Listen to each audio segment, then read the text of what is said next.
Zvaigzne taisnā pozīcijā.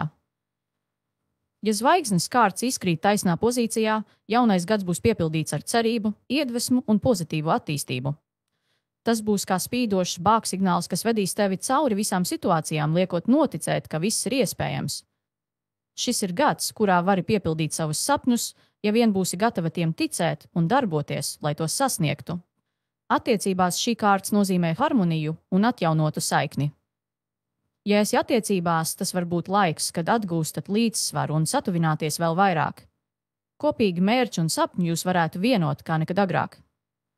Ja esi viena, zvaigzne sola pozitīvas pārmaiņas. Šis var būt gads, kad sastapsi kādu īpašu cilvēku, kurš sniegs iedvesmu un cerību uz skaistu nākotni. Šī būs attiecība, kas ne tikai papildina tevi, bet arī ļauj augt. Darba un finanšu jomā zvaigzne simbolizē iespējas un progresu.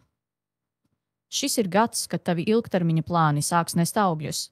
Var rasties jauni projekti vai idejas, kas tevi iedvesmos un sniegs jaunu skatījumu uz karjeru. Finansiāli šī kārts liecina par stabilitāti un izaugsmi. Pat ja sākumā būs jāiegulda pūles, rezultāts būs tā vērts. Un zini, zvaigzne atgādina, ka dzīve reizēm ir kā nakts debesis. Pat tumšākajā laikā ir zvaigzne, kas tev rāda ceļu.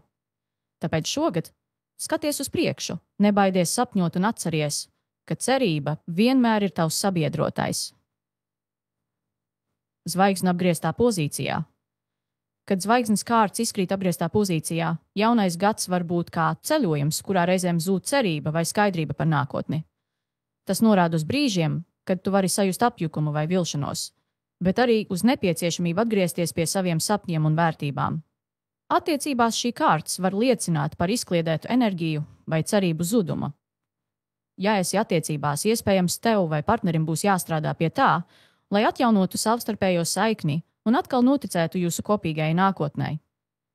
Šis ir labs laiks, lai runātu par savām vēlmēm un vajadzībām. Ja esi viena, apgrieztā zvaigzne aicina nepadoties un neatmest cerību uz mīlestību, pat ja šķiet, ka lietas nevirzās uz priekšu. Viss mainīsies, kad tu atgūsi ticību sev. Darba un finanšu jomā šī kārts norāda uz iespējamu stagnāciju vai šķēršļiem, kas liks apšaubīt savu virzienu. Tas var būt laiks, kad būs jāpārskata savi mērķi un jāpielāgo stratēģijas. Finansiāli apgrieztā zvaigzne aicina būt piesardzīgai ar ieguldījumiem un izvairīties no impulsīviem tēriņiem. Atceries, pacietība ir panākuma atslēga. Un atceries, apgrieztā zvaigzne tev saka, ka pat tad, ja mākoņi aizsedz debesis, zvaigznes turpina spīdēt. Tāpēc šogad, ja zaudē cerību, vienkārši piecelies un dodies tālāk. Kā saka brīdis, kad gribas padoties, bieži ir tikai soli pirms uzvaras.